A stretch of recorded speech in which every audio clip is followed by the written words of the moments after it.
Hello everyone. तो आज MPPSC prelims 2025 का पेपर हो चुका है 16 फरवरी। और आज हम जल्दी से इसके आंसर डिस्कस करते हैं कि क्या क्या इसके संभावित करेक्ट आंसर हो सकते हैं। तो देख के आप अपने आंसर भी मिला सकते हैं। तो ये प्रीलिम्स का सेट ए है। सेट ए का पेपर है मेरे पास। तो अगर आपके पास कोई दूसरा सेट है तो क्वेश्चन उसमें आगे पीछे रहेंगे, उस हिसाब से आप आंसर्स को मिला सकते हैं। तो यहाँ पर हम जल्दी से आंसर्स देखेंगे कि क्या संभावित आंसर हो सकते हैं। और फिर इसका जो नेक्स्ट वीडियो रहेगा उसमें हम पूरा एनालिसिस करेंगे और कट ऑफ के बारे में भी डिस्कस करेंगे। तो चलिए जल्दी से, अगर आपने वीडियो को सब्सक्राइब नहीं किया, चैनल को सब्सक्राइब नहीं किया, तो सब्सक्राइब कर लीजिए। चलिए शुरू करते हैं। तो पहला क्वेश्चन है सेट ए का, कांची का कैलाशनाथ मंदिर किस शैली में बना हुआ है? राजसिम्हा शैली, ममल शैली, महेंद्र शैली या नंदीवर्मन शैली। चार ऑप्शन यहाँ दिए थे। तो करेक्ट आंसर यहाँ पर हो जाएगा ए वाला, राजसिम्हा शैली। क्योंकि जो कैलाशनाथ मंदिर है वो नरसिंह वर्मन सेकंड ने बनवाया था। पल्लव डायनेस्टी के जो नरसिंह वर्मन सेकंड थे उन्होंने बनवाया था। और उनको राजसिम्हा भी कहा जाता था। तो इसलिए उसके नाम से हम कह सकते हैं कि राजसिम्हा शैली में ये बना हुआ है। नेक्स्ट क्वेश्चन देखते हैं। नेक्स्ट क्वेश्चन है, एडोब फोटोशॉप किस प्रकार के सामान्य प्रयोजन एप्लीकेशन सॉफ्टवेयर का उदाहरण है? एडोब फोटोशॉप हम जानते हैं फोटोज की एडिटिंग करने के लिए होता है ये। तो ये किस तरीके का एक सॉफ्टवेयर है ये बताना था। Graphic software, multimedia, web series या डेटाबेस सॉफ्टवेयर। तो ये जो एडोब फोटोशॉप है ये ग्राफिक्स सॉफ्टवेयर का एग्जाम्पल है। तो ए वाला ऑप्शन यहाँ करेक्ट हो जाएगा, क्योंकि हम ग्राफिक्स से रिलेटेड इसमें काम करते हैं। फोटो एडिटिंग करना है, उसमें कुछ चेंजेस करना है, ये सारे काम जो होते हैं ना वो इसमें होते हैं। तो इसलिए ग्राफिक्स सॉफ्टवेयर का ये एग्जाम्पल है। Next question. नेक्स्ट है, राज्य पुनर्गठन आयोग जो 1956 का हमारा स्टेट रिओर्गेनाइजेशन एक्ट बना था, राज्य पुनर्गठन अधिनियम बना था 1956 का, और सातवां कॉन्स्टिट्यूशन अमेंडमेंट था। तो उस समय कितने राज्य और केंद्र शासित प्रदेश बनाए गए थे? बहुत आसान सा क्वेश्चन था ये। और हम पढ़ते ही हैं इसको, 1956 का जो एक्ट है। तो उस समय भारत में शुरुआत में कितने राज्य और कितने केंद्र शासित प्रदेश बने? करेक्ट आंसर है यहाँ पर डी वाला, 14 राज्य बने थे और 6 केंद्र शासित प्रदेश बने थे। इस तरीके से 1956 में 14 राज्य बने थे। उसके बाद फिर उनके नंबर धीरे धीरे बढ़ते गए, काफी उसमें चेंजेस आए थे। पर शुरुआत में जो है 14 राज्य और 6 केंद्र शासित प्रदेश थे। डी वाला करेक्ट है। बताए, मुस्लिम लीग ने सीधी कार्रवाई करने की घोषणा कब की थी? डायरेक्ट एक्शन डे इसको भी कहते हैं। तो इसका करेक्ट आंसर है बी वाला, 16 अगस्त 1946 को मुस्लिम लीग ने डायरेक्ट एक्शन डे, सीधी कार्रवाई दिवस की घोषणा करी थी। कि हमें, कि उनको जो है वो पाकिस्तान लेने के लिए उन्होंने काफी उस दिन जो है इंडिया में काफी प्रॉब्लम्स भी हुई थी, काफी दंगे वगैरह भी हुए थे, काफी लड़ाइयाँ भी हुई थी इस दिन 16 अगस्त 1946 को। तो करेक्ट आंसर है 16 अगस्त 1946, बी वाला। नेक्स्ट क्वेश्चन है, 6 अप्रैल 1930 की तिथि भारतीय इतिहास में अच्छी तरह जानी जाती है। तो ये तिथि किससे संबंधित है? अब ये क्वेश्चन थोड़ा सा घुमा के दिया था एमपीपीएससी ने। डेट दे दी यहाँ पर कि 6 अप्रैल 1930 को बताना है कि क्या हुआ था हमारी भारतीय इतिहास में। भारत छोड़ो आंदोलन शुरू हुआ तो नहीं, हम जानती है कि 1942 में हुआ था, तो इसको तो एलिमिनेट कर सकते हैं यहाँ से। बंगाल विभाजन, यह 1905 में हुआ था, इसको भी एलिमिनेट कर सकते हैं। जलियांवाला बाग हत्याकांड, ये भी जो है काफी 1919 में हुआ था, तो इसको भी यहाँ से एलिमिनेट कर सकते हैं। तो महात्मा गांधी द्वारा दांडी यात्रा, 6 अप्रैल 1930 को महात्मा गांधी जी ने दांडी यात्रा शुरू करी थी साबरमती आश्रम से, इसलिए ये करेक्ट आंसर हो जाएगा। उसके बाद फिर सिविल डिसोबीडियंस मूवमेंट जो है, सभी ने अवज्ञा आंदोलन वो शुरू हुआ था। तो इसलिए डी वाला करेक्ट आंसर है। नेक्स्ट देखते हैं यहाँ पर क्वेश्चन। ये नेक्स्ट है छठा, भारत में किस राज्य को विशेष दर्जा देने के लिए कौन सा पैरामीटर स्वीकार नहीं किया जाता है? कई सारे स्टेट को स्पेशल स्टेट, विशेष स्टेट का विशेष राज्य का दर्जा मिलता है। तो उसमें कौन कौन सी चीजें देखी जाती है? पहाड़ी व कठिन भूभाग, ये देखा जाता है। जो राज्य पहाड़ी एरिया है जैसे हिमालयन एरिया है, तो उनको स्पेशल दर्जा दिया गया है। कम जनसंख्या घनत्व, जहाँ पे जनसंख्या बहुत कम है, ये भी उसका एक क्राइटेरिया है। अनुसूचित जाति जनजाति की बड़ी आबादी, तो ये भी एक क्राइटेरिया है। ठीक है। और अंतरराष्ट्रीय सीमाओं के साथ रणनीतिक स्थान, ये क्राइटेरिया नहीं है। इसका ऐसा कोई क्राइटेरिया नहीं होता है कि जिनकी इंटरनेशनल बॉर्डर है उनको स्पेशल दर्जा मिल जाएगा। जैसे राजस्थान की इंटरनेशनल बॉर्डर है, पर राजस्थान को कोई स्पेशल दर्जा नहीं है। तो इसलिए ये कोई क्राइटेरिया नहीं होता है। इसलिए डी वाला जो है वो करेक्ट आंसर हो जाएगा। ये कोई पैरामीटर नहीं होता है भारत में विशेष राज्य का दर्जा देने के लिए। डी वाला करेक्ट आंसर है। नेक्स्ट क्वेश्चन की तरफ चलते हैं। नेक्स्ट है, 18वीं लोकसभा में स्पीकर द्वारा 2025 24-25 के लिए बहुत सारी संसदीय समितियां गठित की गई है। तो हमें यहाँ पर बहुत सारी संसदीय समिति के नाम दिए हुए, उनके अध्यक्ष के नाम दिए हुए। तो यह बताना है कि कौन सी गलत है, कौन सा यहाँ पर गलत है ये बताना है। तो लोक लेखा समिति जो पब्लिक अकाउंट कमेटी होती है, केसी वेणुगोपाल ये यही है अध्यक्ष इसके। प्राकलन समिति, एस्टीमेट कमेटी के वैजयंत पांडा ये है। अनुसूचित जाति, अनुसूचित जनजाति कल्याण समिति के फग्गन सिंह कुलस्ते, ये भी अध्यक्ष है इस समिति के। अन्य पिछड़ा वर्ग कल्याण समिति गणेश सिंह, नहीं नहीं, थोड़ा सा यहाँ पे मिस्टेक हो गई है। प्राक्कलन समिति ये वाला जो है वैजंत पांडा पांडा इसके अध्यक्ष नहीं है। इसके जो अध्यक्ष हैं वो संजय जायसवाल जी हैं। तो इसलिए ये वाला आंसर जो है वो करेक्ट हो जाएगा, बी वाला आंसर करेक्ट हो जाएगा। इसके अध्यक्ष जो है वो संजय जायसवाल जी हैं, इसलिए ये आंसर जो है वो करेक्ट हो जाएगा। और जो बैजंत पांड्या जी है वो सार्वजनिक उपक्रम समिति, जो पब्लिक अंडरटेकिंग कमेटी होती है, उसके अध्यक्ष हैं। बाकी तीनों अध्यक्ष यहाँ पर कमेटी के सही दिए हुए हैं। बी वाला करेक्ट, बी वाला जो है वो सही नहीं दिया हुआ है, इसलिए बी वाला करेक्ट आंसर है। नेक्स्ट क्वेश्चन देखते हैं। नेक्स्ट है 2023 में हाउ जो चीन में हुए एशियाई खेल में भारतीय स्वर्ण पदक विजेताओं के कौन कौन से यहाँ पे हमको नाम दिए हुए हैं। तो यहाँ पर भी हमें गलत ढूंढना है। गलत आंसर हमें यहाँ पर जो इनकरेक्ट आंसर है वो यहाँ पे फाइंड आउट करना है। तो ये इसलिए क्वेश्चन पे थोड़ा सा ध्यान देना जरूरी है कि आपको इनकरेक्ट आंसर फाइंड आउट करना है। तो जैसे तजिंदर पाल सिंह शॉर्ट पुट में इनको गोल्ड मेडल मिला था, बिल्कुल सही है। अविनाश साबले को स्टील पेल चेस में मिला था पुरुष वर्ग में, ये सही है। पारुल चौधरी को महिला वर्ग में 5000 मीटर के एथलेटिक्स में मिला था, ये भी सही है। लेकिन अन्नू रानी जो है ये इनको नहीं मिला था 100 मीटर स्प्रिंट में, इनको एशियाई खेल में स्वर्ण पदक नहीं मिला था, इसलिए ये करेक्ट आंसर हो जाएगा। हमें यहाँ पर गलत ढूंढना था कि कौन सा इसमें से गलत मैच किया हुआ है, कौन सा गलत सीक्वेंस है, तो इसलिए ये गलत है यहाँ पर, इसलिए हमारा करेक्ट आंसर हो जाएगा। 8वें का D correct answer. Next question की तरफ चलते हैं। नेक्स्ट क्वेश्चन है कि कौन सा देश भारत और तो कौन सा देश को भारत के साथ संयुक्त सैन्य अभ्यास का युग्म गलत है। ये सारे क्वेश्चन ऐसे आ रहे हैं जिसमें आपको इनकरेक्ट ढूंढना है ना। जैसे कि रूस और इंद्र, बिल्कुल सही है। जो इंद्र सैन्य अभ्यास है रूस के साथ करते हैं हम। खंजर सैन्य अभ्यास किर्गिस्तान के साथ करते हैं। लामितीय सैन्य अभ्यास सेशेल्स के साथ करते हैं, ये भी सही है। लेकिन थाईलैंड के साथ युद्ध अभ्यास, तो इसका नाम, थाईलैंड के साथ जो भारत का युद्ध अभ्यास है उसका नाम है मैत्री। मैत्री युद्ध अभ्यास थाईलैंड के साथ किया जाता है, इसलिए ये वाला ऑप्शन जो है ये करेक्ट नहीं दिया है, यहाँ पर सही नहीं दिया है, तो ये वाला हमारा करेक्ट आंसर हो जाएगा। क्योंकि हमें इनकरेक्ट ढूंढना है, गलत ढूंढना है, तो इसलिए डी वाला 9वें का करेक्ट हो जाएगा। नेक्स्ट देखते हैं हम। नेक्स्ट है डेटा सुरक्षा प्रबंधन का सिद्धांत, जो ग्राहकों के और संगठन के डेटा को सुरक्षित रखता है, अवैध रूप से प्रयोग से बचाता है। तो ऐसी प्रक्रियाओं को, ऐसी पॉलिसी को क्या कहते हैं जिसमें डेटा को जो है सुरक्षित तरीके से रखा जाता है। तो इन सब चीजों को कहा जाता है कॉन्फिडेंशियलिटी। ठीक है, तो ये 10वें का डी वाला करेक्ट आंसर हो जाएगा। नेक्स्ट देखते हैं हम। 11वां क्वेश्चन है भारतीय वन स्थिति रिपोर्ट, जो Indian survey of forest report होती है, 2021 वाले का यहाँ पर क्वेश्चन था। अभी रिसेंटली 2023 वाली रिपोर्ट भी आ चुकी है, पर ये क्वेश्चन 2021 वाला पूछा है। के अनुसार मध्य प्रदेश के कौन से जिले में वन आवरण 10% से कम है। जितना कौन से डिस्ट्रिक्ट ऐसा है जिसमें 10% एरिया से कम वहां पे फॉरेस्ट एरिया है। करेक्ट आंसर है यहाँ पर भिंड। भिंड जिले में 10%, वहां का जो टोटल एरिया है जिले का वो 10%, उसके 10% से भी कम वहां पे वन है, फॉरेस्ट है, इसलिए भिंड यहाँ पर करेक्ट आंसर। डायरेक्ट हम आंसर देख रहे हैं अभी, ताकि आप जल्दी से मैच कर लीजिए।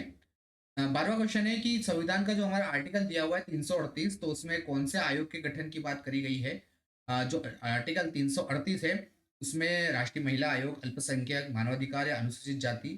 करेक्ट आंसर है यहाँ पर आर्टिकल 338 में अनुसूचित जाति आयोग, national commission of scheduled caste, इसकी इसकी गठन के बारे में कहा गया है, तो डी वाला करेक्ट है। और जो 338 वाला है उसमें 338 वाला जो है उसमें राष्ट्रीय अनुसूचित जनजाति आयोग के बारे में कहा गया है, तो इसलिए 338 में राष्ट्रीय अनुसूचित जनजाति आयोग के बारे में कहा गया है, तो वो उसमें अनुसूचित जनजाति आयोग। और 338 जो है वो अनुसूचित जाति आयोग के बारे में है, इसलिए डी 12वें का डी वाला करेक्ट हो जाएगा। 13वां प्रश्न है मुख्यमंत्री लाडली बहना योजना, बहुत फेमस योजना मध्य प्रदेश की, तो उसमें पूरे मध्य प्रदेश में लागू हो गई है। इसका उद्देश्य, एक जो मेन उद्देश्य है वो आर्थिक स्वावलंबन, फाइनेंशियली इंडिपेंडेंट बनाना महिलाओं को, ये इसका मुख्य उद्देश्य है। पर इसके अलावा और क्या उद्देश्य है इस योजना के, ये बताना था। महिलाओं की राजनीतिक भागीदारी, तो ऐसा कुछ भी नहीं है। पॉलिटिकल इन्वॉल्वमेंट, पॉलिटिकल पार्टिसिपेशन, इस योजना से ऐसा कुछ भी नहीं होता है। विवाह संबंधी खर्च, ऐसा डायरेक्टली कहीं पे भी नहीं कहा गया है कि इस पैसे को जो है विवाह संबंधी खर्च में खर्च करना है। स्वास्थ्य व पोषण, तो ये करेक्ट है। ठीक है, ये हम मान सकते हैं कि जो महिलाओं को हर महीने जो राशि दी जा रही है वो उसको स्वास्थ्य के लिए, खुद के बच्चों के स्वास्थ्य के लिए, पोषण के लिए उसका उपयोग होगा, तो इसलिए सी वाला जो है वो करेक्ट आंसर हो जाएगा। ये इसका उद्देश्य है। तो कई बार हमें सरकार के जो उसमें भी दिखता है। लेकिन डी वाला आपराधिक न्याय प्रणाली महिलाओं का अधिकार, ऐसा इसमें कुछ भी। तो 13वें का सी इसमें करेक्ट आंसर है। Next question. 30 अप्रैल 1977 से लेके 23 जून 1977 तक मध्य प्रदेश में राष्ट्रपति शासन लागू था। यह मध्य प्रदेश का पहला राष्ट्रपति शासन था। अभी तक 3 लग चुके हैं, उसमें से पहला 1977 में लगा था। तो उस समय मध्य प्रदेश के राज्यपाल गवर्नर कौन थे, ये बता। इस तरीके के क्वेश्चन बहुत आते हैं, हमने देखा पिछले 4-5 सालों से ऐसे आ रहे हैं। कोई गवर्नर से संबंधित, मुख्यमंत्री से संबंधित कोई ना कोई क्वेश्चन तो आता ही आता है। तो 1977 में कौन मध्य प्रदेश के गवर्नर थे, ये बताना है, जिनके समय पे राष्ट्रपति शासन लगा मध्य प्रदेश में। तो करेक्ट आंसर है यहाँ पर बी, श्री सत्यनारायण सिन्हा। इनके समय में मध्य प्रदेश में पहला राष्ट्रपति शासन लगा था, तो इसलिए बी वाला करेक्ट आंसर। नेक्स्ट क्वेश्चन देखते हैं। नेक्स्ट क्वेश्चन है, मध्य प्रदेश के निम्नलिखित राज्यपाल में से किसका कार्यकाल सबसे छोटा रहा है, सबसे कम कार्यकाल किसका रहा है, कौन से गवर्नर का रहा है। तो करेक्ट आंसर है यहाँ पे पट्टाभी सीतारमैया। ये मध्य प्रदेश के पहले राज्यपाल थे, पहले गवर्नर थे, पर इनका कार्यकाल भी सबसे कम ही रहा है, तो इसलिए ए वाला करेक्ट आंसर। नेक्स्ट क्वेश्चन की तरफ चलते हैं। नेक्स्ट क्वेश्चन है 16 मार्च 2023 में भारत में निम्न में से कौन से राज्य में सौर ऊर्जा की स्थापित क्षमता सर्वाधिक है। इंस्टॉल्ड कैपेसिटी सबसे ज्यादा सोलर एनर्जी की, सौर ऊर्जा की, कौन से राज्य में। तो करेक्ट आंसर हम डायरेक्ट देखते हैं यहाँ पर। करेक्ट आंसर है राजस्थान, क्योंकि राजस्थान में सबसे ज्यादा इंस्टॉल्ड कैपेसिटी है सोलर ऊर्जा की, सौर ऊर्जा की, तो इसलिए ये करेक्ट आंसर हो जाए। नेक्स्ट क्वेश्चन की तरफ चलते हैं। 2001 और 2011 का जो दशक था, डिकेड था, मतलब 2011 की जो जनसंख्या हुई उसके हिसाब से क्वेश्चन है कि इस समय इस पूरे भारत में जनसंख्या वृद्धि दर सबसे ज्यादा कहाँ रही थी, कौन से राज्य में रही थी। तो उत्तर प्रदेश, राजस्थान, मेघालय या बिहार। तो ये 2011 की जनगणना का क्वेश्चन है। यहाँ 2001-11 थोड़ा इसमें कंफ्यूज नहीं होना है, 2011 की जनसंख्या क्वेश्चन है। तो सबसे ज्यादा जो ग्रोथ रेट थी, जनसंख्या वृद्धि दर थी, वो मेघालय में थी। लगभग 27% के आसपास ग्रोथ रेट थी। तो मेघालय इसलिए करेक्ट आंसर।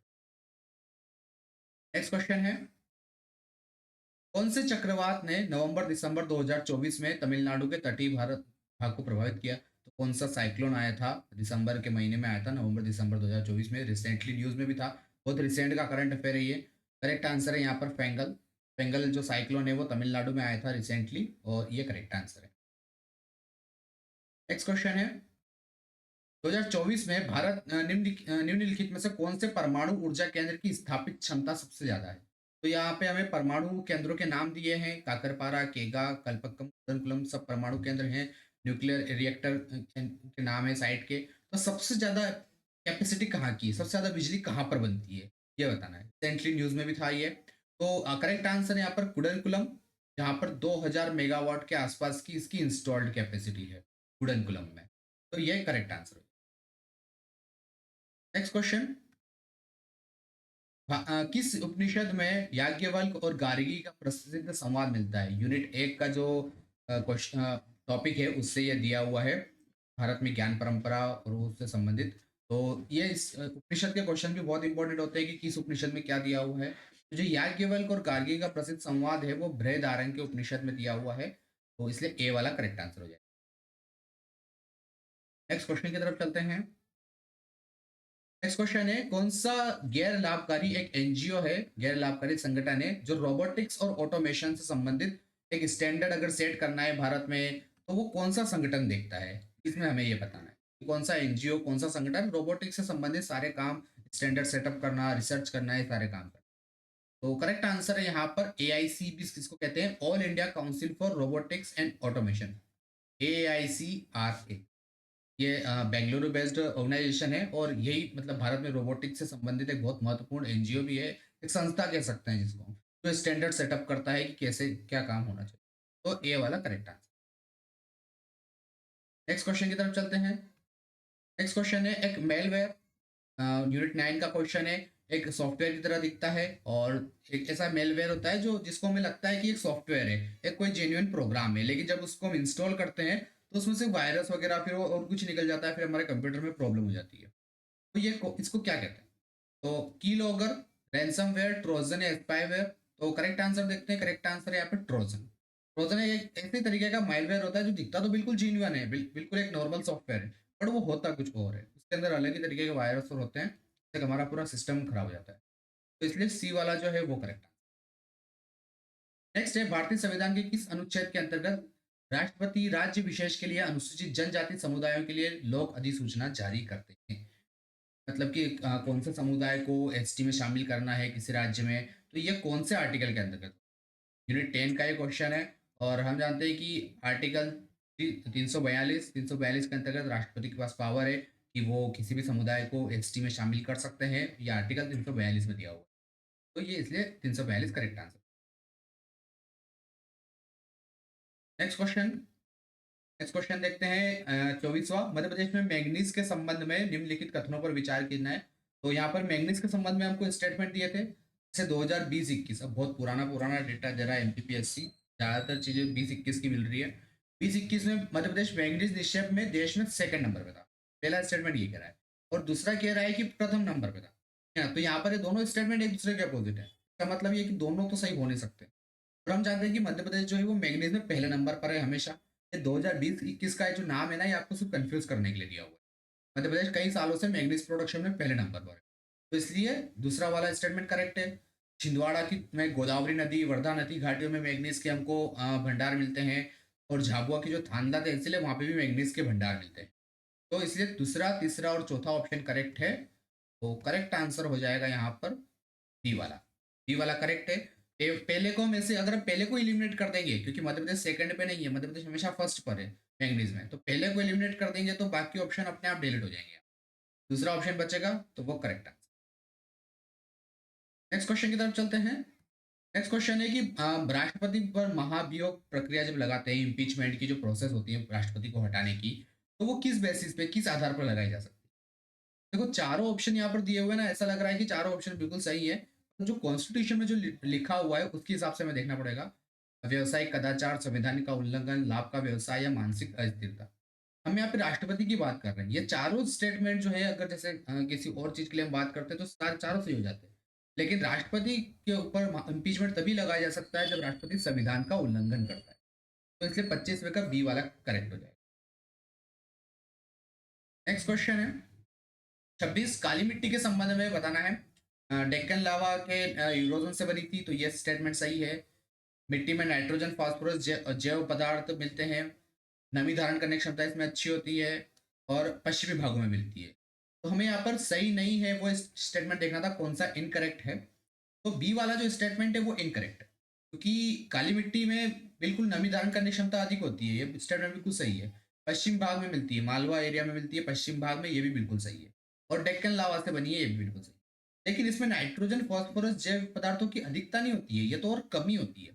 काली मिट्टी में नाइट्रोजन जैव पदार्थ बहुत कम मिलते हैं।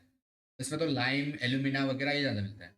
तो इसलिए बी वाला जो है वो हमें सही नहीं, इनकरेक्ट स्टेटमेंट ढूंढना था। इसलिए बी वाला हमारा करेक्ट आंसर। नेक्स्ट क्वेश्चन की तरफ चलते हैं। जल्दी से यहाँ पर हम सारे करेक्ट आंसर देख लेते हैं। आप जल्दी से अपने आंसर मिलाते जाइए और कमेंट बॉक्स में आप बताइए कि कितने आंसर आपके करेक्ट हैं। और अगर आपने चैनल को सब्सक्राइब नहीं किया तो चैनल को सब्सक्राइब कर लीजिए। तो आईसीएमआर राष्ट्रीय जनजातीय स्वास्थ्य अनुसंधान संस्थान बहुत महत्वपूर्ण संस्थान है जनजाति समुदाय के स्वास्थ्य से संबंधित रिसर्च के लिए। और ये कहाँ पर है? तो करेक्ट आंसर इसका जबलपुर में। ठीक है, डायरेक्ट फैक्चुअल क्वेश्चन है, इसमें समझने जैसा कुछ भी नहीं था। जबलपुर में ये स्थित है, तो डी वाला करेक्ट। अगला क्वेश्चन देखते हैं। जनजाति वर्ग के लिए शंकर शाह और रानी दुर्गावती पुरस्कार योजना, तो इसके पुरस्कार से इसका उद्देश्य क्या है इस योजना का? तो इसका करेक्ट आंसर ये कि जो 10वीं 12वीं में जो मेधावी स्थान, जो मेरिट में आते हैं जनजातीय समुदाय से विद्यार्थी, उनको प्रोत्साहित करने के लिए इसमें राशि दी जाती है। तो 10वीं 12वीं वाला ये बी वाला ऑप्शन करेक्ट। ये भी डायरेक्ट क्वेश्चन था। अगला अगला है दिनांक 23/12/2017 से आहार अनुदान योजना, एक योजना चालू की गई है। तो ये जनजातीय समुदाय के कुपोषण को दूर करने की योजना है। ठीक है, ये भी ठीक है। लेकिन किस जनजातीय समुदाय के संबंधित है ये? तो देखो, भील जनजातीय समुदाय तो पर्टिकुलरली किसी जनजाति से संबंधित तो ये नहीं है, तो इसलिए ये गलत हो जाएगा। अशिक्षित जनजातियां, ऐसा कुछ भी नहीं कहा है कि जो अशिक्षित होंगे उनको इसमें आहार मिलेगा। ना ही ऐसा कि जो बेरोजगार होंगे उनको मिलेगा। ये जो आहार अनुदान योजना है, ये विशेष पिछड़ी जनजाति समुदाय जैसे बेगा, भारिया, सहारिया, ये जो पीवीटीजी में आते हैं, तो उनके लिए ये योजना चालू की गई है। इसलिए बी वाला ऑप्शन यहाँ पर करेक्ट है। जो विशेष पिछड़े जनजाति समूह है वो यहाँ पर करेक्ट है। अगला क्वेश्चन है कि 2023-24 में कुल कितनी वृहद और मध्यम, ठीक है, बड़ी और मिडिल मिला के एकीकृत जनजातीय विकास योजनाएं बनाई गई है। तो कितनी 2023-24 तक कुल कितनी योजनाएं हैं? करेक्ट आंसर है यहाँ पर 31। कहीं कहीं पे 36 आंसर भी मिल रहा है ना। तो अब देखते हैं कि एमपीपीएससी आखिर में क्या मानता है। 31 भी मिल रहा है कहीं पे और कहीं पे 36 भी मिल रहा है। मेरे हिसाब से इसका 31 करेक्ट आंसर होना चाहिए। बाकी एमपीपीएससी को देखते हैं कि वो क्या आंसर मानता है। नेक्स्ट क्वेश्चन है, मौद्रिक नीति का मुख्य उद्देश्य क्या है? जो मॉनेटरी पॉलिसी होती है, आरबीआई मॉनेटरी पॉलिसी डिक्लेयर करता है। अभी रिसेंटली रेपो रेट को कम कर दिया था। तो उसका मुख्य उद्देश्य क्या है, वो क्यों करते हैं, रेपो रेट को कम क्यों किया जाता है, मॉनेटरी पॉलिसी क्यों बनाई जाती है? तो उसका करेक्ट आंसर ये है कि मूल्य स्थिरता बनाए रखना, मार्केट में प्राइस कंट्रोल रहे, और उसके साथ साथ इन्फ्लेशन, महंगाई कंट्रोल में रहे, साथ साथ आर्थिक विकास हो, इकोनॉमिक डेवलपमेंट हो। इन सारी चीजों को देखने के लिए ये मौद्रिक नीति, मॉनेटरी पॉलिसी बनाई जाती है। रेपो रेट इसीलिए कम ज्यादा करते हैं कि उससे मार्केट में मनी सप्लाई कंट्रोल हो। कम कर देंगे तो अच्छा लोन सस्ता मिलेगा, इकोनॉमिक डेवलपमेंट होगा। तो ये सारा उसमें एम होता है। बी वाला उसमें करेक्ट आंसर। राजकोषीय घाटा से उसका कोई संबंध नहीं है डायरेक्टली। विदेशी मुद्रा भंडार से भी संबंधित है और सरकारी कर से भी संबंधित है। उसका मनी सप्लाई से संबंधित है और महंगाई से संबंधित है। तो बी वाला जो है वो करेक्ट हो जाए। नेक्स्ट क्वेश्चन देखते हैं। 2023-24 में भारत के कुल व्यापार घाटे को कम करने में किस क्षेत्र ने महत्वपूर्ण भूमिका निभाई? ये यहाँ पर जो ईयर दिए है ना, ये बहुत कंफ्यूज करने के लिए दिए हुए। इन ईयर का ऐसे देखा जाए तो डायरेक्टली कोई मतलब नहीं, क्योंकि जैसे व्यापारिक घाटा है भारत का, जो फिजिकल डेफिसिट है, हम दूसरे देश के साथ व्यापार करते हैं। तो इसमें क्वेश्चन ये है कि किस किस चीज ने घाटे को कम करने में महत्वपूर्ण भूमिका निभाई। मतलब भारत किस क्षेत्र में अच्छा एक्सपोर्ट करता है, भारत किस क्षेत्र में अच्छा निर्यात करता है, ये बताना है। करेक्ट आंसर है यहाँ पे सेवा निर्यात। जो सर्विस एक्सपोर्ट है वो हमारा बहुत अच्छा है ना, उसी के कारण हम व्यापार घाटे को कम कर देते हैं। जो आईटी और आईटी सर्विसेज का एक्सपोर्ट है, तो इसलिए सेवा निर्यात जो है वो करेक्ट आंसर। और 2023-24 का नहीं, वो हमेशा से ही सेवा निर्यात ही सबसे ज्यादा है। इसलिए यही सी वाला करेक्ट आंसर। नेक्स्ट क्वेश्चन देखते हैं। नेक्स्ट क्वेश्चन है, 2017-18 में भारत के किस राज्य में विनिर्माण क्षेत्र में पूंजी गहनता सबसे अधिक है? मैन्युफैक्चरिंग सेक्टर में सबसे ज्यादा इन्वेस्टमेंट कहाँ हुआ, सबसे ज्यादा इंटेंसिटी कैपिटल की कहाँ पर है? तो इसका करेक्ट आंसर है महाराष्ट्र। और ये सिर्फ 17-18 ही नहीं, काफी सालों से ये महाराष्ट्र का ही है मेन, क्योंकि वहाँ पे कैपिटल इन्वेस्टमेंट सबसे ज्यादा होता है। अगर मैन्युफैक्चरिंग की बात करें इंडिया में, मैन्युफैक्चरिंग सबसे ज्यादा इन्वेस्टमेंट वहीं पर होता है, सबसे ज्यादा मैन्युफैक्चरिंग वहीं पर है। इसलिए महाराष्ट्र करेक्ट आंसर हो जाए। ठीक है, तो नेक्स्ट क्वेश्चन की तरफ चलते हैं हम। नेक्स्ट क्वेश्चन है यहाँ पर, भारत किन कृषि उत्पादकों का सबसे कृषि उत्पादों में सबसे बड़ा उत्पादक है? तो भारत कौन कौन सी प्रोडक्शन में वर्ल्ड में फर्स्ट नंबर पर है? तो करेक्ट आंसर है यहाँ पर दूध, दालें और मसाले, क्योंकि दूध में भी है हम फर्स्ट नंबर पर है, मिल्क में, दालों में भी है और मसाले में भी है। तो इसलिए बी वाला जो है वो करेक्ट आंसर हो जाएगा। नेक्स्ट क्वेश्चन है, 2011 की जनगणना के अनुसार बताना है यहाँ पर कि निम्नलिखित में से कौन से जिले की जनसंख्या की दशकीय वृद्धि, डिकेडल ग्रोथ रेट सबसे ज्यादा रही है? मध्य प्रदेश में कौन से जिले में डिकेडल ग्रोथ रेट सबसे ज्यादा रही है? तो सिंगरौली, भोपाल, इंदौर या बड़वानी? करेक्ट आंसर यहाँ पर इंदौर में सबसे ज्यादा, पूरे मध्य प्रदेश में सबसे ज्यादा जो ग्रोथ रेट थी वो इंदौर में थी। ये 35 का सी वाला करेक्ट आंसर। नेक्स्ट क्वेश्चन की तरफ चलते हैं। सारे आंसर्स जल्दी से देख लेते हैं, फटाफट आंसर देखते हैं हम। 35 का है एसडीजी इंडिया इंडेक्स। अब 2020 वाला यहाँ पर बोला है आपको, रिसेंट 2000 अभी जो आया है रिसेंट 2023 वाला है। 2020 वाला बोला था कि 2020 वाले में मध्य प्रदेश की रैंक स्कोर क्या था। तो अभी मध्य प्रदेश का स्कोर 67 है, लेकिन 2020 वाला जो है उसमें 62 था। तो इसलिए डी वाला करेक्ट है। वो पता नहीं क्यों इतना पुराना क्यों पूछा है एमबीबीएस ने। तो 62 करेक्ट है।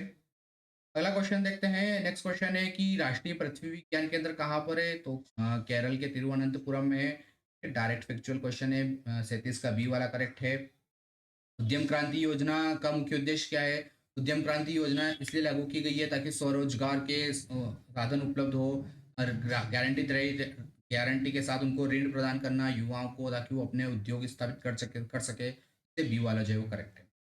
मध्य प्रदेश के कुल बजट का कितना प्रतिशत शिक्षा में आवंटित किया गया है? तो बहुत ही डायरेक्ट क्वेश्चन ही पूछा था। बहुत ही फैक्चुअल क्वेश्चन है। अब इतना परसेंट याद तो रहता नहीं है, लेकिन एजुकेशन का जो इन्वेस्टमेंट था मध्य प्रदेश का बजट का, वो 12% के आसपास। तो लगभग तो इतना 12.2 जो है ये करेक्ट हो जाएगा 39वें का।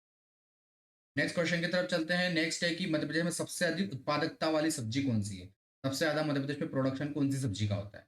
तो ये करेक्ट आंसर यहाँ पर मेरे हिसाब से होना चाहिए टमाटर। टमाटर का सही होना चाहिए। बाकी देखते हैं कि एमपीपीएससी क्या मानता है, हो सकता है प्याज भी हो जाए। टमाटर जो है ये करेक्ट आंसर होना। नेक्स्ट है, नेक्स्ट क्वेश्चन की तरफ चलते हैं। ई गवर्नेंस योजना के तहत बहुत सारी योजनाएं चालू की गई है, तो उन सारी योजनाओं का सार संग्रह, एक कलेक्शन, किसको कहा जाता है? तो ये कहा जाता है सारांश को। सारांश हम इससे रिलेट कर सकते हैं थोड़ा सा। सारांश जो है वो सारी योजनाओं का, परियोजनाओं का सार संग्रह है। नेक्स्ट, बहुत ही डायरेक्ट और इजी क्वेश्चन कि फेसबुक की स्थापना किसने की? बहुत बार हम इस चीज को देख चुके हैं। तो मार्क जुकरबर्ग ने स्थापना करी थी 2004 में, तो ए वाला करेक्ट है। नेक्स्ट क्वेश्चन है, ई गवर्नेंस के जो मॉडल होते हैं, कई सारे मॉडल्स होते हैं, तो जो गार्टनर ने मॉडल दिया था ई गवर्नेंस का, उसके अकॉर्डिंग विकास के चरण क्या होते हैं? तो करेक्ट आंसर है यहाँ पे, पहले सूचना एकत्रित करना, बातचीत करना, कम्युनिकेट करना, लेन देन, परिवर्तन, फिर उसके हिसाब से चेंज करना। तो 43 का ए वाला करेक्ट है। नेक्स्ट क्वेश्चन है, निम्नलिखित में से 2024 का पद्म विभूषण किसको नहीं मिला है? बताना है कि कौन किसको पद्म विभूषण पुरस्कार नहीं मिला है इन चारों में से। तो डायरेक्ट करेक्ट आंसर हम यहाँ पे देखें तो श्री ए आर रहमान यहाँ पे करेक्ट है, क्योंकि ये 2024 से संबंधित नहीं है।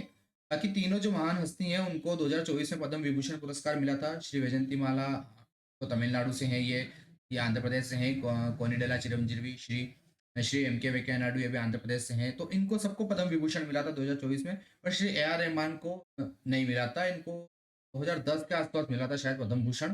पर इन बाकी, इसलिए ये करेक्ट आंसर है, ये 2024 में इनको पद्म विभूषण नहीं मिला। नेक्स्ट देखते हैं, नेक्स्ट क्वेश्चन है, भारतीय संविधान के कौन से आर्टिकल में जो राज्य की विधानसभाओं में अनुसूचित जनजातियों का आरक्षण, ये कौन से आर्टिकल में दिया हुआ है? तो ये आर्टिकल में दिया हुआ है आर्टिकल 332 में। आर्टिकल 332 में कहा गया है कि स्टेट असेंबली में अनुसूचित जनजातियों का कितना आरक्षण रहेगा। और लोकसभा में जो है वो 330 में है। आर्टिकल 330 में लोकसभा में आरक्षण, इसलिए 332 यहाँ पे करेक्ट है। नेक्स्ट क्वेश्चन देखते हैं। नेक्स्ट है एफबीजीए, एक इंटीग्रेटेड सर्किट है, तो जिसको एआई में भी यूज किया जाता है। तो इसका फुल फॉर्म क्या है? फुल फॉर्म के भी कई सारे क्वेश्चंस आते हैं। एफपीजीए का जो फुल फॉर्म है वो है फील्ड प्रोग्रामेबल गेट एरेज। ये एक आईसी है जो एआई से संबंधित चीजों को बनाने में काम आता है। इसका करेक्ट आंसर है field programmable gate arrays. Actual question था ये। अब नेक्स्ट क्वेश्चन की तरफ चलते हैं। तो यहाँ पर कुछ बुक्स के नाम दिए हुए हैं जनजातियों से संबंधित, दूसरी तरफ लेखकों के नाम दिए हुए हैं। यहाँ पर हमें मैच करना है कि कौन सा लेखक जो है किस बुक से संबंधित था। तो यहाँ पर हम मैच करके देख लेते हैं क्या आंसर बन रहा है। Tribes and caste of central provinces, तो ये थे आर बी रसेल और आर बी हीरालाल, इनकी बहुत फेमस बुक है। Tribal development in Madhya Pradesh, ये अजीत रायजादा की बुक है। द भील्स, ये टीबी नायक की बुक है। और द बेगास, वेरियर एल्विन की बुक है। तो ये बुक्स काफी फेमस फेमस बुक्स के नाम यहाँ पर दिए हुए हैं। इस हिसाब से जो करेक्ट आंसर है वो हमारा क्या होना चाहिए? क्वेश्चन है 4700 का। अगर हम यहाँ पर देखें तो इस हिसाब से हम आंसर मिला देते हैं। करेक्ट आंसर यहाँ पर हो जाएगा हमारा ए वाला। ए वाला करेक्ट आंसर है। बुक्स के नाम यहाँ पे डायरेक्टली दिए हुए हैं, इसमें कुछ एक्सप्लेनेशन जैसा ज्यादा है नहीं। अगला क्वेश्चन देखते हैं कि किस प्रकार की त्रुटि, जैसे अगर कनेक्शन खराब हो जाता है, डेटा अगर डिलीट हो जाता है कंप्यूटर नेटवर्क से, कनेक्शन अगर डिस्कनेक्ट हो जाता है, तो उसको वापस से रीगेन करने की क्षमता को क्या कहा जाता है? तो इसका आंसर होना चाहिए लचीलापन, रिजिलियंस, कि कंप्यूटर नेटवर्क कितना रिजिलियंट है, कि वो डेटा को सुरक्षित रख रहा है, कनेक्शन उसमें बनाए रख रहा है। तो ये रिजिलियंस होता है, उसका लचीलापन होता है। ये उसका करेक्ट आंसर होता है 48 का। नेक्स्ट क्वेश्चन देखते हैं। राजशेखर द्वारा पुस्तक नहीं लिखी गई। राजशेखर जो है एक काफी फेमस जो है वो ऑथर थे प्राचीन और मध्यकालीन भारत में। तो उनके द्वारा कौन सी किताब नहीं लिखी गई ये बताना है। तो करेक्ट आंसर देखते हैं डायरेक्टली, प्रबंध चिंतामणि। ये जो किताब है ये श्री मेरुतम जी के द्वारा लिखी गई थी, इसलिए सी वाला करेक्ट आंसर हो जाएगा। बाकी जो सब किताब है वो राजशेखर द्वारा लिखी गई है, लेकिन प्रबंध चिंतामणि किताब मेरुतम के द्वारा लिखी गई है, इसलिए सी वाला करेक्ट आंसर। नेक्स्ट क्वेश्चन की तरफ चलते हैं। एमएस डॉस एक ऑपरेटिंग सिस्टम है, तो इसमें किस तरीके का ऑपरेटिंग सिस्टम होता है? हम जानते हैं एमएस डॉस में एक तरीके से ब्लैक स्क्रीन आती है, उसमें कई सारे हमें कमांड देनी पड़ती है, टाइप करके पूरा बताना पड़ता है। तो इसलिए एमएस डॉस जो है वो कमांड आधारित इंटरफेस है, कमांड आधारित ऑपरेटिंग सिस्टम। और जो ग्राफिकल यूजर होता है, जो हम नॉर्मली यूज करते हैं जैसे विंडोज वगैरह, वो ग्राफिकल यूजर इंटरफेस होता है। नेक्स्ट क्वेश्चन की तरफ चलते हैं। नेक्स्ट क्वेश्चन है यहाँ पर हमें जिलो के नाम दिए हुए हैं और सीमेंट उद्योग के नाम दिए हुए हैं। इंडस्ट्री से रिलेटेड ये क्वेश्चन है यूनिट 6 का। इकोनॉमी से संबंधित। तो कौन से जिले में कौन सा सीमेंट उद्योग है? तो डायरेक्ट यहाँ पर हम 51 का डायरेक्ट आंसर देख लेते हैं। 51 का करेक्ट आंसर है ए वाला। जैसे दमोह, दमोह में जो है नरसिंहगढ़ है, इसके अलावा भिंड में मालनपुर है, तीसरा सतना में मेहर है, और मुरैना बानमोर है। मेहर वैसे अब अलग हो गया है जिला, लेकिन इसके हिसाब से पहले मेहर में ही था, सतना में ही था।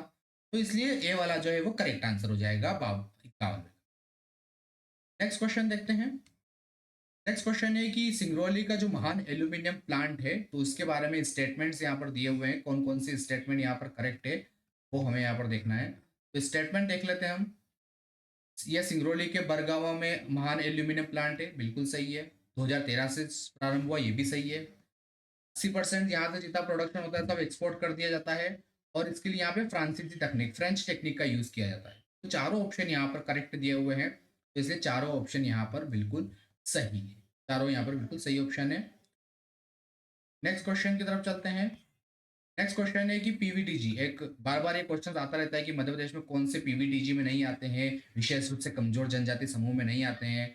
तो हम जानते हैं कि सहारिया, बेगा, भारिया, ये तीनों मध्य प्रदेश में कमजोर जनजाति समूह में आते हैं, विशेष रूप से कमजोर जनजाति समूह में आते हैं। लेकिन असुर जो है ये नहीं आते हैं, इसलिए डी वाला जो है वो करेक्ट आंसर हो जाएगा।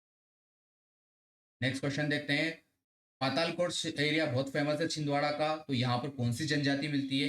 इस बार यूनिट 10 से बहुत इजी क्वेश्चंस आए हैं, डायरेक्ट क्वेश्चन आए हैं डायरेक्ट। पातालकोट एरिया में जो है भारिया जनजाति मिलती है, इससे बी वाला करेक्ट आंसर हो जाएगा।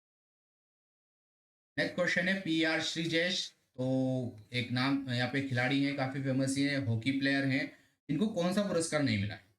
तो इनको अर्जुन पुरस्कार भी मिल चुका है, ध्यानचंद खेल रत्न पुरस्कार भी मिल चुका है, रिसेंटली पद्म भूषण पुरस्कार भी मिला है, इसलिए क्वेश्चन आया है। द्रोणाचार्य पुरस्कार इनको नहीं मिला है, इसलिए डी वाला जो है वो करेक्ट आंसर हो जाएगा। नेक्स्ट क्वेश्चन देखते हैं। Next question 56। 6 से 14 साल तक के बच्चों के लिए जो निःशुल्क और अनिवार्य शिक्षा, फ्री एंड कंपलसरी एजुकेशन, कौन से कॉन्स्टिट्यूशनल अमेंडमेंट से मिली है? तो ये एक मूल अधिकार बन गया है, फंडामेंटल राइट बन गया है। तो कौन से संविधान संशोधन से फंडामेंटल राइट बनाया है? आर्टिकल 21A में मूल अधिकार दिया है, कौन से संविधान संशोधन से बनाया है? तो करेक्ट आंसर है 86वां संवैधानिक संशोधन 2001। तो इसलिए 86 ये करेक्ट आंसर है, 56वें का सी वाला।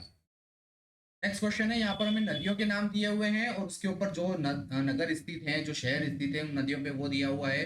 तो यहाँ पर मिला लेते हैं। जैसे बेतवा, बेतवा के किनारे ओरछा है, ताप्ती नदी के किनारे मुल्ताई है, शिप्रा तो उज्जैन है ही सही, वैनगंगा के किनारे बालाघाट है। तो बहुत ही आसान से यहाँ पर दिए हुए हैं शहर, ऐसा नहीं कि कोई बहुत अजीब सा है, बहुत फेमस है, तो इसलिए डायरेक्ट यहाँ पर मिला लिया। तो करेक्ट आंसर यहाँ पर 57वें का देख लेते हैं। 57 का करेक्ट आंसर हो जाएगा डी वाला। नेक्स्ट क्वेश्चन है 58वां। तो मध्य प्रदेश की जलवायु क्लाइमेट से संबंधित है, स्टेटमेंट दिए हुए हैं, और सही उत्तर हमें यहाँ पर चयन करना है। जैसे पहला, मध्य प्रदेश में सबसे अधिकांश वर्षा मानसून से होती है, बिल्कुल सही, मानसून से ही होती है। शीतकाल में वायु की गति जो है वो ग्रीष्म काल और वर्षा से ज्यादा हो जाती है, तो ये चीज गलत है कि हवा जो है ना वो तेज गर्मी में चलती है, बरसात में चलती है। शीतकाल में, सर्दी में तेज नहीं चलती है हवा। ये दूसरा वाला गलत है, तो दूसरे वाले को अगर हम इलिमिनेट कर देंगे जहां जहां पर दूसरा दिया हुआ है, तो ऑटोमेटिक हमारा सी वाला स्टेटमेंट सही हो जाएगा। तो ऐसे एलिमिनेट करके भी हम आंसर को पता कर सकते हैं। तो इसका सी वाला आंसर। नेक्स्ट क्वेश्चन की तरफ चलते हैं। यहाँ पर हमें मिनरल्स के नाम दिए हुए हैं, यहाँ पर हमें उनका प्रोडक्शन एरिया का नाम दिया हुआ है, झीलों का नाम दिया है। तो बताना है कि कौन सा मिनरल हमें कहाँ पर मिलता है। डायरेक्ट हम यहाँ पे आंसर देख लेते हैं इसका। 59 जो क्वेश्चन है उसका करेक्ट आंसर यहाँ पर दिया हुआ है हमको, बी वाला। बी वाला यहाँ पर करेक्ट आंसर है, क्योंकि थोड़ा सा देख लेते हैं। 59 का जो है बी वाला करेक्ट आंसर है। ठीक है। हाँ, तांबा, जैसे तांबा जो है वो शहडोल में मिलेगा। इसके बाद हीरा, हीरा हम जानते हैं कि हिनोता में है, सतना में। स्लेट, स्लेट जो है वो मंदसौर में मिलता है, स्लेट जो मिनरल है। और बॉक्साइट बेहर में। तो इसलिए जो बी वाला है वो करेक्ट आंसर हो जाएगा यहाँ। डायरेक्ट यहाँ पर फैक्चुअल क्वेश्चन है ये। अगला है, एक जिला एक उत्पाद, ओडीओपी जो one district one product scheme है, छतरपुर का बताना है कि छतरपुर का ओडीओपी क्या है। छतरपुर का ओडीओपी, छतरपुर में फेमस है लकड़ी के फर्नीचर, तो इसलिए ये सी वाला करेक्ट है। नेक्स्ट क्वेश्चन यहाँ पर है, आलाखंड, काफी एक फेमस जो मध्य प्रदेश ये बुक है, और इसके लेखक कौन है? तो इसके लेखक कौन है आलाखंड के? तो करेक्ट आंसर यहाँ पे याज्ञनिक या आलाखंड के लेखक है। नेक्स्ट क्वेश्चन देखते हैं। जल्दी से हम यहाँ पे करेक्ट आंसर सब देख लेते हैं ताकि आप जल्दी से अपना आंसर मिला लीजिए। नेक्स्ट है केशव दास द्वारा नहीं लिखी गई कौन सी किताब है? तो इसका करेक्ट आंसर है राम रसायन। बाकी तीनों किताब के लेखक केशव दास हैं, राम रसायन के नहीं है, तो ये करेक्ट आंसर हो जाएगा। नेक्स्ट क्वेश्चन है मतंगेश्वर मंदिर कहाँ है? तो मतंगेश्वर मंदिर खजुराहो में है। ये तो डी वाला करेक्ट है। 64वां सबसे छोटी मांसपेशी, सबसे छोटी मसल मानव शरीर की कौन सी है? वो है स्ट्रेपेडियस, जो हमारे कान में होती है।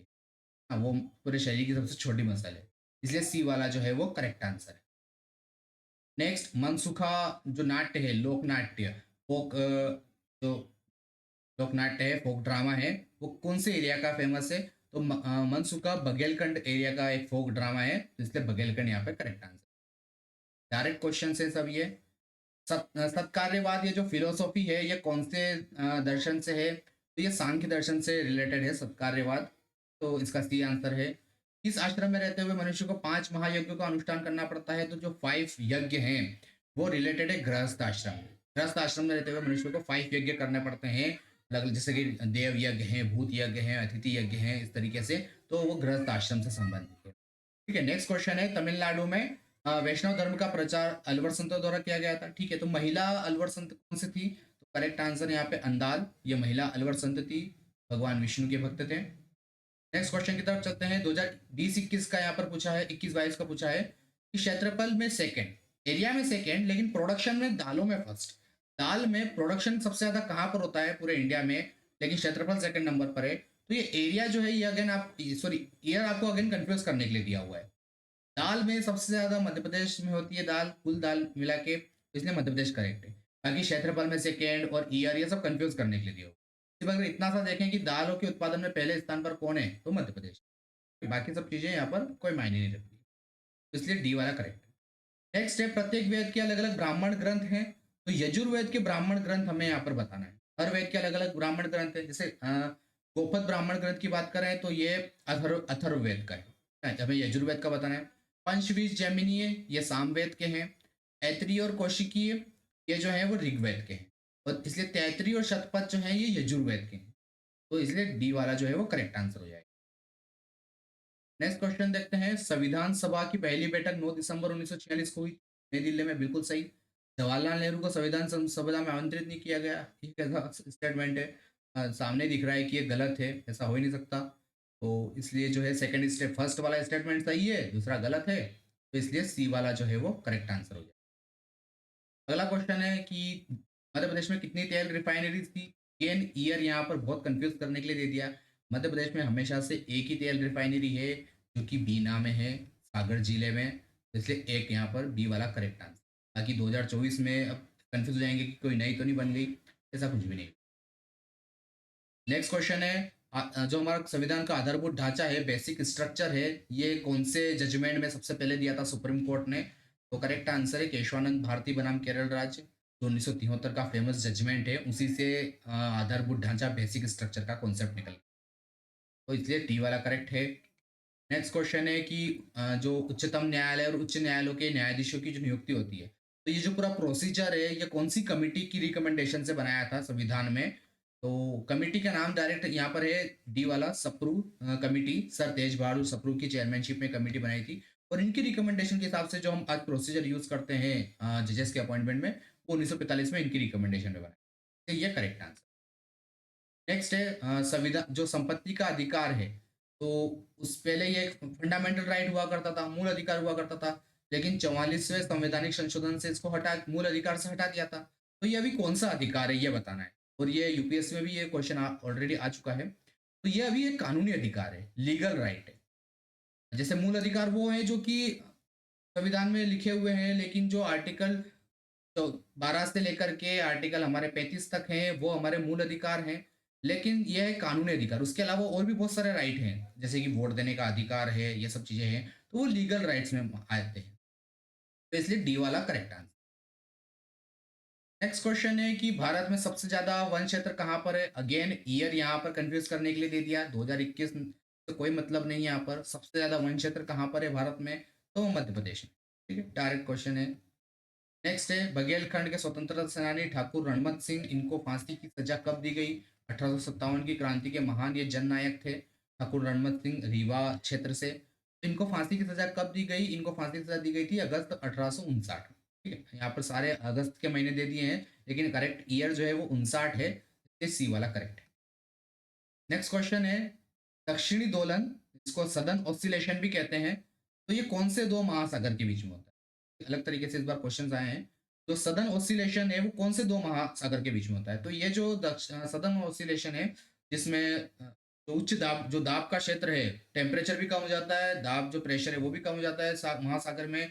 और ये होता है ऑस्ट्रेलिया का जो कोस्ट है और साउथ अमेरिका का कोस्ट है, उनके बीच में चेंज होते हैं। तो इसलिए यहाँ पर करेक्ट आंसर होगा प्रशांत महासागर और हिंद महासागर। साउथ अमेरिका के वहाँ प्रशांत महासागर आ जाता है और ऑस्ट्रेलिया के वहाँ हिंद महासागर आ जाता है। उन दोनों में जो प्रेशर और टेम्परेचर इंटरचेंज हो जाते हैं, आपस में बदल जाते हैं, तो वो सदर्न ऑसिलेशन होता है। इसलिए बी वाला जो है ये करेक्ट है। नेक्स्ट है लो अयस्क आयरन और सबसे ज्यादा स्टोरेज कहाँ पर है, भंडारण कहाँ पर है? तो करेक्ट आंसर यहाँ है उड़ीसा। उड़ीसा में सबसे ज्यादा भंडारण है आयरन और का। अगेन ईयर यहाँ पर मतलब नहीं है, कंफ्यूज करने के लिए दिया है। सबसे लंबी नदी कौन सी है इन चारों में से? नर्मदा, कावेरी, कृष्णा, गोदावरी। तो यहाँ पर अगर हम देखें तो ये सारी नदियां जो है वो पेनिनसुला भारत की है, ठीक है, प्रायद्वीपीय भारत की है। तो पूरे प्रायद्वीपीय भारत में गोदावरी नदी सबसे लंबी नदी है, इसलिए ये वाला करेक्ट आंसर हो जाए गोदावरी, डी वाला। ठीक है, नर्मदा नदी जो है पांचवी सबसे लंबी नदी है पूरे भारत में, लेकिन गोदावरी पूरे इन सब में मिला के सबसे लंबी नदी। नेक्स्ट है जनजाति गौरव दिवस 15 नवंबर को मनाते हैं, तो कौन से जनजाति नायक के सम्मान में मनाया जाता है? करेक्ट आंसर है यहाँ पर सी वाला, भगवान बिरसा मुंडा। इसलिए 15 नवंबर को जनजाति दिवस मनाया जाता है। नेक्स्ट है T20 फाइनल वर्ल्ड कप हुआ था 2024 में, वहां से क्वेश्चन आ चुका है एक। तो यहाँ पर हमें इनकरेक्ट स्टेटमेंट बताना है कौन सा गलत है। तो यह दक्षिण अफ्रीका में खेला गया था, पहला स्टेटमेंट यहाँ ये गलत हो जाता है क्योंकि ये यूएसए में खेला गया था, तो इसलिए ए वाला जो है ये करेक्ट आंसर है। बाकी सारे स्टेटमेंट सही है। Virat Kohli player of the match थे, player of the tournament Jasprit Bumrah थे, भारत ने हरा दिया था दक्षिण अफ्रीका को 7 रन से, लेकिन पहला स्टेटमेंट यहाँ गलत है। नेक्स्ट क्वेश्चन है तो रानी दुर्गावती की 5वीं जयंती थी अभी रिसेंटली, तो मध्य प्रदेश सरकार ने उसमें कई सारी पहल करी है, जैसे कि रानी दुर्गावती अन्न प्रोत्साहन योजना शुरू करी है। जबलपुर में रानी दुर्गावती स्मारक बना रहे हैं, इसका निर्माण किया जा रहा है, उद्यान का भी। बाकी जनजाति कल्याण बोर्ड ऐसी अभी कोई योजना नहीं की रही है, ना ही कोई सार्वजनिक अवकाश घोषित किया गया है। पहला और दूसरा सही है, इसलिए बी वाला जो है वो करेक्ट आंसर है। ठीक है, नेक्स्ट क्वेश्चन की तरफ चलते हैं। प्रतिष्ठित किशोर सम्मान पुरस्कार 2023 का किसको मिला? तो वो मिला था राजकुमार हिरानी को, तो सी वाला करेक्ट हो जाएगा। नेक्स्ट क्वेश्चन है अंतरराष्ट्रीय पर्यटन दिवस को 3 गांव, उस दिन मध्य प्रदेश के 3 गांवों को भारत के पर्यटन मंत्रालय ने उत्कृष्ट पर्यटन विकास के लिए मान्यता दी। 3 गांवों को सिलेक्ट किया था अलग अलग चीजों के लिए, अलग अलग कैटेगरीज में, और उनको पुरस्कार दिए थे, सम्मान दिए थे। तो उनमें से कौन सा गांव नहीं था ये बताना है। तो प्राणपुर गांव जो है अशोकनगर में, ये भी उसमें था, साबरवानी गांव भी उसमें था और लाडपुरा खास गांव भी उसमें था, लेकिन घोघरा गांव उसमें उसमें नहीं था, तो इसलिए घोघरा गांव ये जो है करेक्ट आंसर है। बाकी तीनों को पुरस्कार मिला था पर्यटन दिवस पे, घोघरा उसमें नहीं है। ये सही है। नेक्स्ट क्वेश्चन की तरफ चलते हैं। अंतर्राष्ट्रीय अंतरिक्ष दिवस कब मनाया जाता है? रिसेंटली पिछले साल इसको मनाने की घोषणा की गई थी और ये 23 अगस्त को मनाया जाता है। कब मनाया जाएगा? अब पिछले साल मनाया गया था, अब हर साल मनाया जाएगा। पर्यावरण की सुरक्षा और सुधार के लिए पर्यावरण संरक्षण अधिनियम, बहुत ही बेसिक सा क्वेश्चन है, बहुत बार आ चुका है ये। कब बना था? ये बना था 1986 को। Environment protection act. समुदायों का वो संपूर्ण क्रम जो किसी क्षेत्र में क्रमिक रूप से बदलता है। किसी भी एरिया में जो समुदाय हो गए, मान लो प्लांट की कम्युनिटी है, इकोसिस्टम है, जब उनमें चेंजेस होते हैं सिस्टमेटिक तरीके से, उसको क्या कहते हैं? तो उसको करेक्ट आंसर यहाँ पे क्रमक, ठीक है, सक्सेशन उसको कहते हैं। तो इसलिए डी वाला जो है, बी वाला करेक्ट आंसर है। भारतीय पेट्रोलियम संसाधन कहाँ है? देहरादून में। डायरेक्ट क्वेश्चन है, डी वाला करेक्ट है। नेक्स्ट है कि, हाँ ये थोड़ा सा ट्रिकी क्वेश्चन था कि 2001 से लेके 2023-24 तक मध्य प्रदेश में पर कैपिटा इनकम, प्रति व्यक्ति आय कितनी बढ़ गई? अब यहाँ पे नंबर नहीं पूछा, यहाँ पे अब अलग तरीके से पूछ लिया कि दुगनी हो गई, कि तिगुनी हो गई, कि 4 गुना हो गई, कि कितनी हो गई, ये बताओ। तो यहाँ पर मेरे हिसाब से करेक्ट आंसर होना चाहिए 4 गुना, लगभग 4 गुना के आसपास हो गई है। अभी लगभग 1,42,000 के आसपास पर कैपिटा इनकम है मध्य प्रदेश में, और ये पिछले 10-12 साल में 4 गुना के आसपास बढ़ गई। तो इसलिए डी वाला जो सी वाला करेक्ट आंसर। बाकी एमपीपीएससी को देखते हैं कि वो क्या आंसर मानता है इसका। राष्ट्रीय किशोर स्वास्थ्य कार्यक्रम, इसमें 10 से लेकर 19 वर्ष तक के बच्चे शामिल होते हैं, तो डी वाला करेक्ट है। बायोलॉजिकल डाइवर्सिटी अमेंडमेंट एक्ट ये 2023 को लाया गया था, लेकिन कौन सी डेट को लाया गया था, बहुत डेट भी पूछने लग गए हैं, तो 3 अगस्त को ये लाया गया था। अब ये डायरेक्ट फैक्चुअल क्वेश्चन है, लेकिन डेट को नहीं याद रखता है इतनी। National disaster response force academy, इसकी स्थापना नागपुर में की गई थी, राष्ट्रीय आपदा मोचन बल अकादमी, तो डायरेक्ट क्वेश्चन है, नागपुर या करेक्ट आंसर है। डॉक्टर श्री विष्णु वाकरकर ने भीमबेटका के केव्स की खोज की थी, अभी तक हम ये पढ़ते आ रहे हैं, लेकिन कब करी थी इस बार ये पूछ लिया है। तो ईयर यहाँ पर थोड़ा सा कंफ्यूजिंग भी दिया हुआ है। इसका जो ईयर है वो है 1957-58 के आसपास उन्होंने इसकी खोज करी थी, इसलिए डी वाला है। बाकी ऑप्शन भी बहुत यहाँ पर कंफ्यूजिंग हो रहती है, लेकिन डी वाला करेक्ट है। Sickle cell anaemia, sickle cell जो एनीमिया है उसको लक्ष्य रखा है भारत से खत्म करना है, और कब तक खत्म करना है, तो उसका लक्ष्य रखा है 2047 तक इसको भारत से खत्म, इसलिए डी वाला जो है वो करेक्ट है। नेक्स्ट देखते हैं, उचेरा। उचेरा कांस्य शिल्प का ब्रोंज आर्ट का एक बहुत अच्छा केंद्र है, तो कहाँ पर है उचेरा ये बताना है। ये है सतना जिले में, एक्चुअल क्वेश्चन है। बाघ, बाघ जो वहाँ पर कई सारी केव्स भी हैं, बुद्धिस्ट केव्स भी मिलती है बाघ में, धार जिले में, गुप्त टाइम की। और उनमें से एक केव बहुत फेमस है, लगभग 8-9 केव्स है वहाँ पर, और एक जो केव है उसको रंगमहल भी कहा जाता है। तो उन केव में सबसे सुरक्षित केव भी यही है, सबसे सुरक्षित गुफा भी यही है, जहाँ पे कई सारी पेंटिंग मिलती है। तो रंगमहल केव कौन सी है, तो वो चौथी नंबर की जो गुफा है उसको रंगमहल गुफा कहा जाता है, तो ये करेक्ट आंसर। नेक्स्ट है, नीलगिरी की जो पहाड़ी है वो कौन से दो माउंटेन के बीच में है। यहाँ पर साउथ में नीलगिरी की पहाड़ियाँ सिचुएटेड है भारत में, और यहाँ पर आता है वेस्टर्न घाट, इधर से आता है ईस्टर्न घाट, दोनों को मिला के जो है वहाँ पर है नीलगिरी की पहाड़ी। तो इसलिए पश्चिमी घाट और पूर्वी घाट ये वाला करेक्ट आंसर है, दोनों के बीच में नीलगिरी है। नेक्स्ट क्वेश्चन है, चरण पादुका मैसेकर, जिसको मध्य प्रदेश का जलियांवाला कांड भी कहा जाता है, तो उसमें कई सारे लोगों की मृत्यु हुई थी, एक अंग्रेज अधिकारी ने उस समय उन पर गोलियां चलाई थी भीड़ पर, तो उस अंग्रेज अधिकारी का नाम बताना है। करेक्ट आंसर है यहाँ पे जीटी फिशर।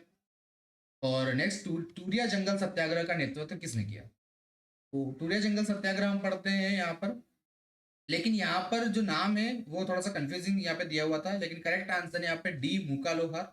तो इन्होंने टूरिया जंगल सत्याग्रह सत्याग्रह का नेतृत्व किया था, सिवनी में ये हुआ था 1930 में।